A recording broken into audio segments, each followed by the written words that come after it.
Time now for the press review with Alison Sargent. Good to see you, Alison. You too, Delano. You're starting out in South Africa, and papers are digesting news that the former president, Jacob Zuma, has been sentenced to 15 months behind bars. That's right, Delano. This is 15 months behind bars for refusing to appear in court over corruption charges. Papers in South Africa are really celebrating this sentencing. As we read on the front page of the Sowetan, the ruling is being widely hailed because it asserts that, quote, no one but the law is supreme. The paper notes that the clock is now ticking for Zuma to hand himself over to authorities. The court has given him 5 days. As we read in the Herald, though, Zuma's supporters are really hoping that he'll be granted a presidential pardon by Cyril Ramaphosa. Both men are from the same party, the ANC. Papers, though, do not want that to happen. There are several editorials today calling on Ramaphosa not to pardon Jacob Zuma. Business Day writes in their editorial that it's vital that the ANC speak out in support of the court's decision. The paper writes that this ruling was a momentous occasion because it confirms the bigger principle that, quote, in South Africa, everyone is equal before the law. They continue, Jacob Zuma will go to jail not because he has been singled out, as he claims, but because he is the same as everyone else. And the cartoon that goes along with this editorial shows Zuma in a jail uniform about to be engulfed by a tsunami of quotes from that constitutional court ruling. And for the next story, we head to where you're from, actually. The west coast of the U.S., northwest coast and western coast of Canada, where the heat wave is gripping and resulting in a lot of deaths in Canada. That's right, Delano. This is really big news for those people that do not know the Northwest. It's not a place where it gets very hot. And to get an idea of just how crazy this is, we can take a look at the New York Times. The paper explains that these temperatures are off the charts. In the past week, all of the areas in red that you see on this map have set records for hottest temperatures since at least 1979. One village in British Columbia reached 118 degrees Fahrenheit this week. That's about 48 degrees Celsius. The New York Times writes that while climate is naturally variable and periods of high heat are to be expected, in this episode, scientists do see the fingerprint of climate change.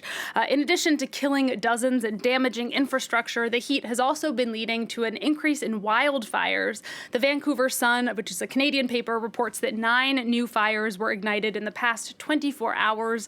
The head of British Columbia's fire service said that these tinder-dry conditions are coming about a month earlier than normal, meaning that this year's wildfire season in Canada is really going to be longer than it's ever been before. Now, even this latest episode, though, might not be enough to make some people recognize climate change. You can see in this cartoon from the Salt Lake Tribune, Pat Bagley has written the message, global warming, right into the rays of that blaring sun. And still, this man, who we presume is a Trump supporter, perhaps because of his red hat. Right? He's saying, I just don't see it.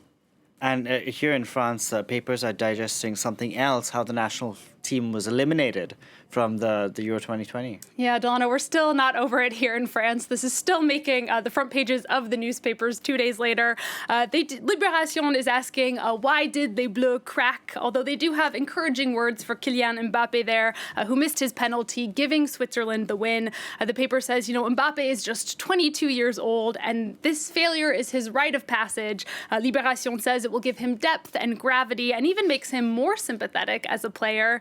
Meanwhile, the British papers are celebrating their win against Germany, the first time in decades that Britain has beaten Germany in a knockout stage of a tournament. I've learned that in order to understand British football, Delano, you really just have to listen to one song. This is the Three Lions Football is Coming Home song, because pretty much all of the papers are quoting lyrics from it today. I'll sing it because they've quoted it on the front page. So if you were going to sing this headline here from The Sun, it would be 55 years of hurt never stopped us Raheeming, and that's after Raheem Sterling, who we see there, who scored one of yesterday's goals. I'm a terrible singer, so thank you for bearing with me. You've done it. And then finally, Delano, the German press is paying tribute to their coach, Joachim Low. The Euro was his last tournament with the team, and he announced his resignation earlier this year.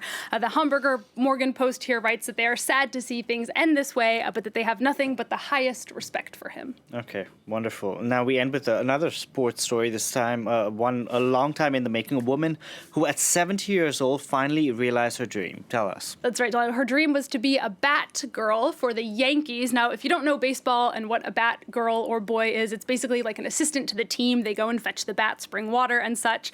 This dream was 60 years in the making. The New York Times explains that Gwen Goldman wrote a letter to the Yankees asking to be a Batgirl when she was just 10 years old. They rejected her at the time because they said, get this, quote, "A young lady such as yourself would feel out of place in the dugout." 60 years later, her daughter sent a photo of that letter back to the Yankees. The Yankees decided to make it right. So on Monday, the 70-year-old joined the team as a Batgirl. She also threw the first pitch in the game. And I have to say, I love seeing the pure joy on her face. Fantastic. Thank you very much for that, Alison. Alison Sargent there with the press review.